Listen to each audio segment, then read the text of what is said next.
ये कहानी एक ऐसी नन की जिसे अपने स्टूडेंट से हो जाता है प्यार, जिसके लिए नन किस किस हद तक जा पहुंचती है।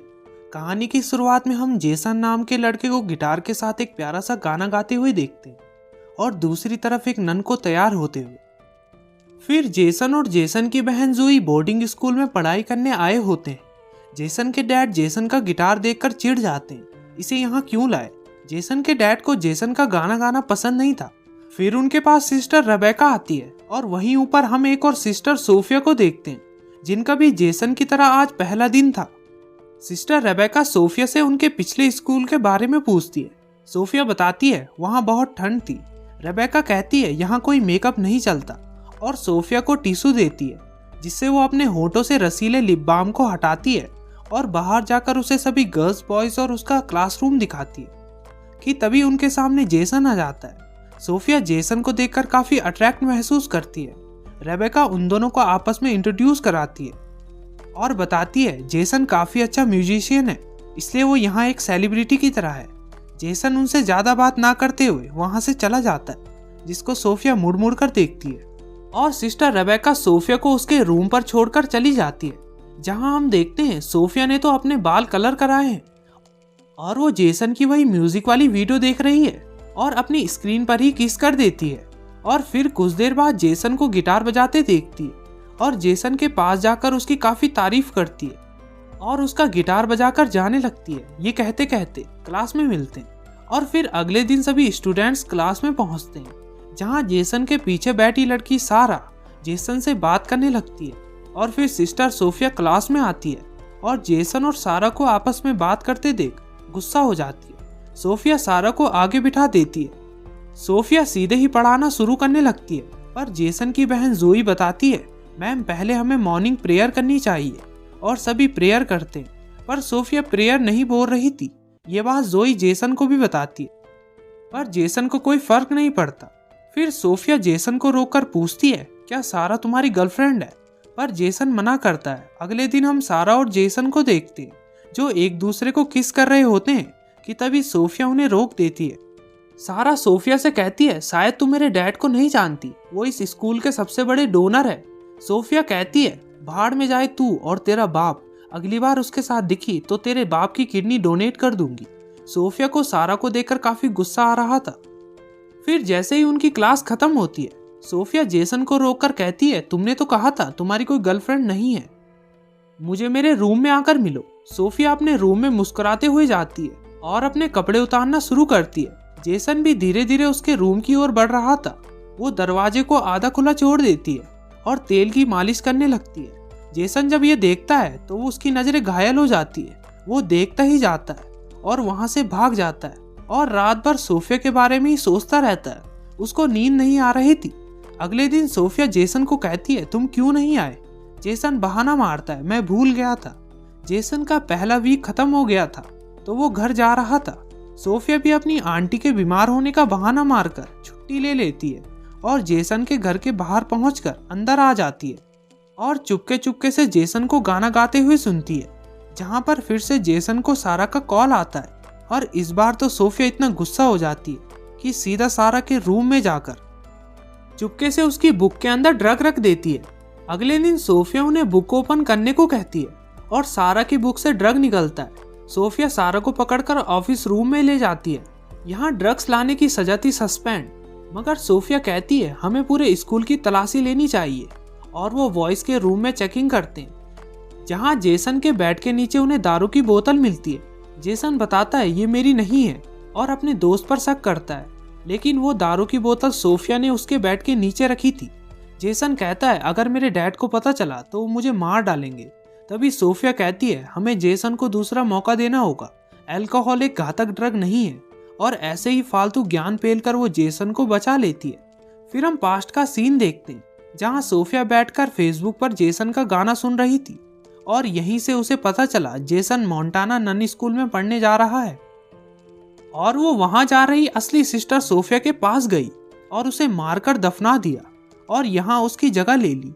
जेसन को गार्डन साफ करने की सजा मिली थी, जहां सोफिया भी आ जाती है और गर्मी का बहाना करके अपने शर्ट के बटन खोलने लगती है, जिसे देखकर जेसन के मुंह में पानी आ जाता है और फिर रात में जेसन के रूम में जाकर बगल में कैमरा ऑन करके छुपा देती है। जेसन भी उसे देखकर उड़ जाता है और सोफिया उसे मनाने की कोशिश करती है अपने कपड़े खोलकर।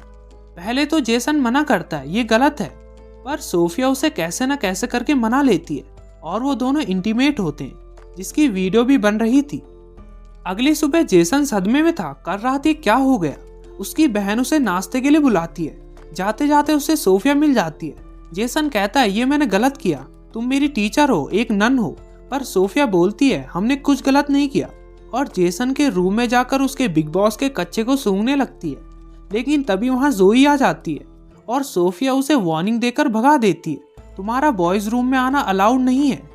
जोई जाकर जेसन को बताती है सिस्टर सोफिया तुम्हारे रूम में थी, ये क्या चल रहा है। जेसन कहता है कुछ नहीं, ऐसी आई होंगी। ऊपर से सोफिया जोई को गुस्से से देख रही थी और अगली क्लास में जोई को रोककर बताती है तुम्हारे काफी कम मार्क्स हैं। जोई कहती है मैंने तो बहुत मेहनत की थी और चली जाती है। पर तभी सोफिया उसके टेस्ट के ऊपर आंसर की रखकर चली जाती है और जोई के क्लास में पहुंचते ही वो उसे आंसर की के साथ पकड़ लेती है और सिस्टर रेबेका के पास ले जाती है, जहां जोई बताती है मैंने कुछ नहीं किया, वो वहां अपने आप रखे थे। और सोफिया मैम काफी अजीब है, वो मॉर्निंग प्रेयर नहीं करती, जिसको सुनकर रेबेका हैरान हो जाती है। फिर हम जेसन को देखते हैं जो चर्च में अपनी गलती को मानने गया था, पर तभी अंदर सोफिया आ जाती है और वो दोनों वहीं अंदर गलत काम कर बैठते हैं। फिर हम सिस्टर रेबेका को देखते हैं जिन्होंने सोफिया के फादर को यहाँ बुलाया था, जिन्हें सोफिया देख लेती है और फिर से अपनी आंट के बीमार होने का बहाना मारकर चली जाती है। फिर दूसरे हफ्ते में जेसन घर आता है, जहाँ डिनर में उसके फादर कहते हैं गाना गाना छोड़ दो, कुछ अच्छा करो, जिसको सुनकर जेसन को गुस्सा आ जाता है और वो बाहर सारा की पार्टी में चला जाता है, जहाँ जाकर वो जमकर ड्रिंकिंग करता है और सारा उसे बेड तक ले जाकर सिड्यूस करने लगती है। पर जेसन को सोफे की याद आती है और वो वहां से चला जाता है।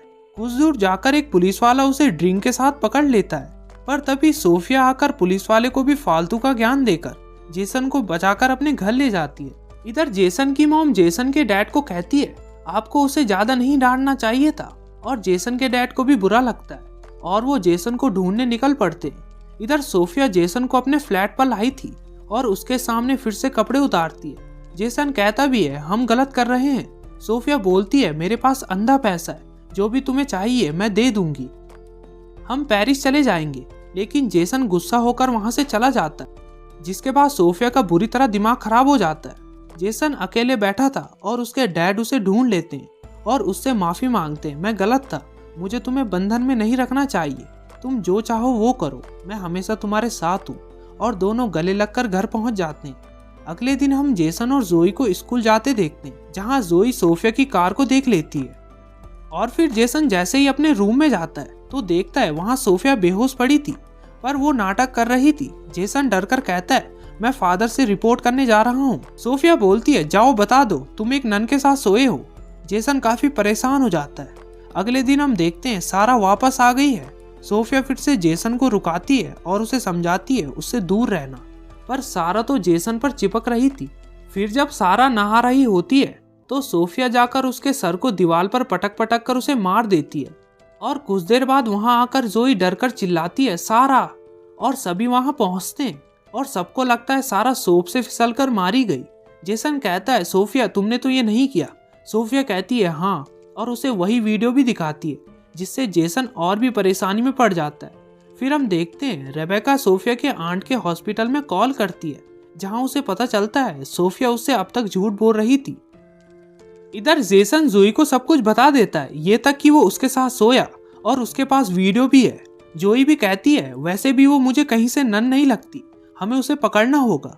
जेसन बताता है उसके रूम में एक लैपटॉप है, क्या पता उससे कुछ मिल जाए। फिर जैसे ही सिस्टर रेबेका सोफिया को ऑफिस में ले जाती है, वैसे ही जोई और जेसन सोफिया के रूम में घुस जाते हैं। इधर सिस्टर रेबेका पूछती है तुम झूठ क्यों बोल रही हो, तुम्हारी तो कोई आंटी ही नहीं है, तुम इतने झूठ क्यों बोल रही हो। जेसन और जोई को वहां असली सिस्टर सोफिया की फोटोज मिलती है और एक और लैपटॉप जिसमें सिर्फ जेसन की ही फोटोज पड़ी थी। यहाँ सोफिया सिस्टर रेबेका के सर पर लैंप दे मारती है। जोई और जेसन को भी पता चल गया था इसका नाम लॉरा पैटरसन है, ये कोई नन नहीं है। वो लैपटॉप लेकर सिस्टर रेबेका के रूम में जाते हैं, जहाँ सोफिया छुपी थी, और वो रेबेका को ढूंढते ढूंढते चर्च में आ जाते हैं, जहाँ पीछे से सोफिया एक छड़ी उठाकर उनके पास आ जाती है। जेसन उसे उसका लैपटॉप दिखाता है। तुम लॉरा हो ना? जिसको देखकर सोफिया बताती है, तुमने मुझे यहाँ लाया जेसन, मेरे लिए गाने गाकर। जेसन कहता है, मैंने तुम्हारे लिए गाने नहीं गाए, और जाने लगते हैं। पर सोफिया जोई के पीछे वार कर देती है और जेसन के अखरोटों पर लात मार देती है और जोई को मारने ही वाली थी कि तभी एक औरत आकर उसे बचा लेती है। पर सोफिया उस औरत को भी मारने लगती है, पर जेसन अपनी जेब से स्क्रू ड्राइवर निकालकर सोफिया की पीठ पर दे मारता है और जाकर जोई के गले लग जाता है। यहाँ सिस्टर सोफिया मारी जाती है और आखिर में सिस्टर रेबेका भी ठीक थी और जेसन के डैड जेसन को एक गिटार गिफ्ट कर देते हैं और जेसन एक प्यारा सा गाना गाता है। इसी के साथ ये मूवी एंड हो जाती है। वीडियो को लाइक और चैनल को सब्सक्राइब करना मत भूलना प्लीज़ यार, मुझे अभी आपके सपोर्ट की बहुत ज़रूरत है, तो सब्सक्राइब कर लो। मिलेंगे नेक्स्ट वीडियो में।